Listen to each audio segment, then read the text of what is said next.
everybody, this is Albert with Green Tea House. I hope you're doing well today. Today we're going to do another episode on the history of tea and talk about why tea and coffee shops in Europe, starting in the 17th century all the way to the 20th century, had fundamentally different clientele, and one, I would say, had revolutionary clientele. Now, before we begin, if you haven't done so already, please subscribe and hit the notification bell so these episodes come fresh to you. And also, come visit us at the tea store and post a comment if you like.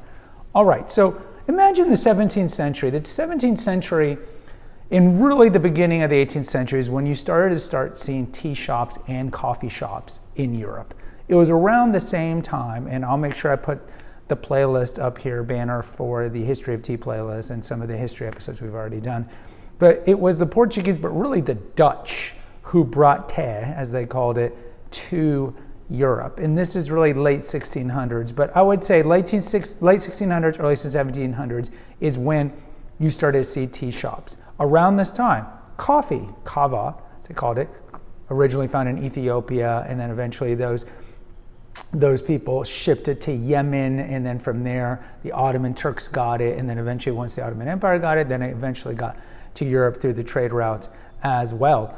It got to the West around the same time. So you start seeing in the 1700s the occasion of both coffee shops and tea shops. Sometimes you would find the same store, tea and coffee shop, and yet you would see what we have today. Coffee shops that have a little tea, and then maybe some tea shops that had a little coffee. But the clientele, I find this to be fascinating, was fundamentally different when you look at who was at a coffee shop and who was at a tea shop. Now, we're not going to talk about tea shops in Asia. Tea shops in Asia existed since the Sung dynasty. I mean, you're looking back 800 AD, they've existed. We have historical records. You can go to China and visit tea shops that have existed for well over 1,200 years. We're looking at the West. And I think the interesting thing is, I think there's a correlation between the type of people that hung out at the coffee shop or tea shop and also the beverage itself. So most famously, you would find in the 1800s, coffee shops were hotbeds of revolution.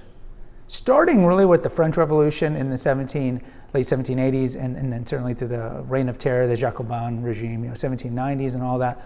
And then you saw the Revolution of 1830, Revolution of 1848, Revolution of 1870, just marks. All these dudes, the anarchists, the Russian anarchists, the German anarchists, all these people go to Vienna, go to Berlin, go to Prague. You can go to these old coffee shops and they'll have like plaques. Marx sat here.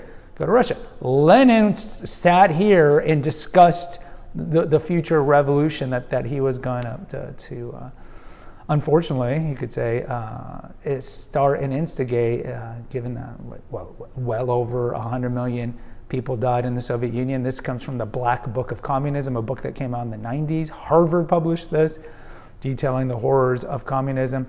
But you see, coffee shops had this kind of more militant, anarchist, you could say almost demonic bent. That's not to say that everybody who went to a coffee shop was involved in a revolution. I'm not saying that at all.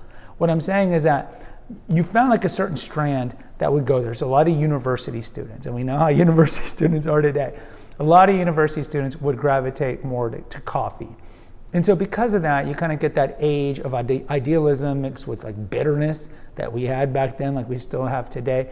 And I think that's one thing. Also, coffee doesn't have theanine, L-theanine, the amino acid that chills you out, right? Coffee spikes you, crash. Spikes, crash. Spikes, crash. Jitter, jitter, jitter. Not to say there aren't health benefits to coffee. We've just discussed this before. But it's a fundamentally different beverage than tea. Tea shops as a whole were a place of discussion, but they were not a place of revolution. And then what happened in the 19th century, when tea became more, you could say, more available to the middle class and lower classes, tea started to become more private. So it's not that you wouldn't find tea shops. You can still find ancient tea shops or old tea shops in London, and certainly go to Hong Kong. There's a lot of British-inspired Chinese tea shops over there.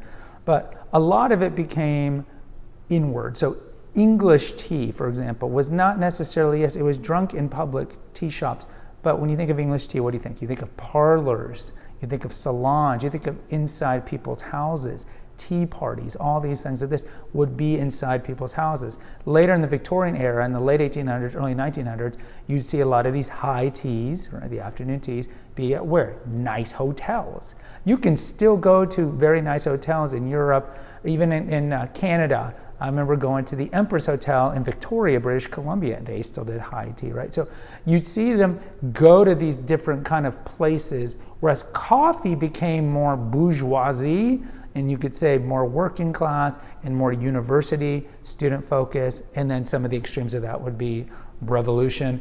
Tea shops had a different vibe, and I would tell you that I think some of it is just the actual drink of tea, given that it has L-theanine in it, coffee doesn't, that it's almost like they say about marijuana, right? Like you're much less likely to have crime, and I'm not a proponent of this, of course, but you're much less likely to have crime if everybody is like has no motivation to do the crime. And it's almost like tea has that, where tea just chills you out. Coffee doesn't chill you out. And so you can see this historically played out in coffee shops and in tea shops in Europe in the last 300 years. So, guys, post in the comments. I'd love to hear from you if you agree or disagree. Come by the tea store and visit Casey or me. We'd love to see you. Until next time, take care and God bless.